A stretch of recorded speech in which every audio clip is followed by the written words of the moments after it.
आप सभी का इस वीडियो में स्वागत है। अब तक हम 3 त्रिकोणमितीय सर्वसमीकाओं का अध्ययन कर चुके हैं। आज हम इस वीडियो में त्रिकोणमितीय सर्वसमीकाओं पर आधारित कुछ दिलचस्प उदाहरण देखेंगे। यदि सेक थीटा जमा टेन थीटा का मान p है, तो क्या आप सिद्ध कर सकते हैं कि p का वर्ग घटा 1 बटा p का वर्ग जमा 1 बराबर होगा साइन थीटा के?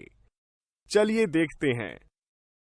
हम दी गई समीकरण के बाएं पक्ष पर चर्चा करते हैं, जहां दी गई जानकारी अनुसार p के स्थान पर सेक थीटा जमा टेन थीटा रख हल करते हैं, जिससे हमें निम्न समीकरण प्राप्त होता है, जिसे हम इस प्रकार लिखते हैं। और इस समीकरण में त्रिकोणमितीय सर्वसमीका 1 जमा टेन थीटा का वर्ग बराबर सेक थीटा का वर्ग का प्रयोग करते हैं, जिसे हल करने पर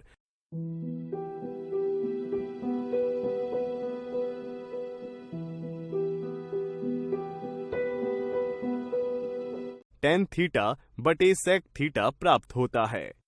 लेकिन हम जानते हैं कि टेन थीटा को साइन थीटा बटे कॉस थीटा तथा सेक थीटा को 1 बटे कॉस थीटा के रूप में लिख सकते हैं, जिससे हमें बाएं पक्ष का मान साइन थीटा प्राप्त होता है, जो दी गई समीकरण के दाएं पक्ष के बराबर है। इस प्रकार हमने यह सिद्ध किया। लेकिन क्या इस समीकरण को सिद्ध करने का केवल यही एक तरीका है?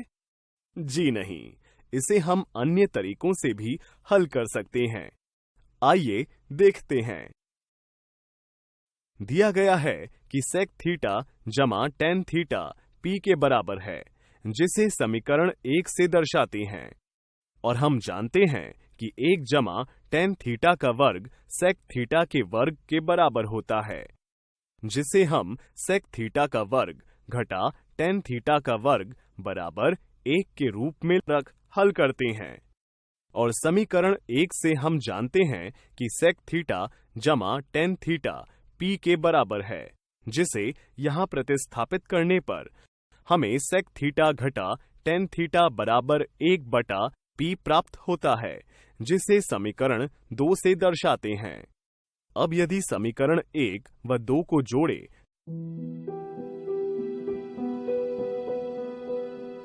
तो हमें सेक थीटा बराबर p का वर्ग जमा 1 बटा 2p प्राप्त होता है, जिसे हम इस प्रकार भी लिख सकते हैं। चूंकि हम जानते हैं कि कॉस थीटा बराबर होता है 1 बटा सेक थीटा के, इसी प्रकार यदि समीकरण 1 में से समीकरण 2 को घटाए तो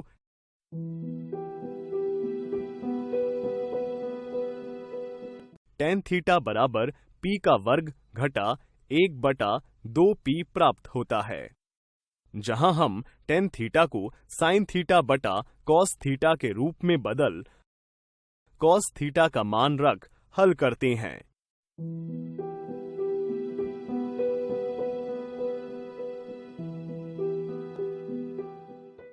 और देखते हैं कि हल करने पर साइन थीटा का वही मान प्राप्त होता है, जो कि हमें प्रश्न में दिया गया था।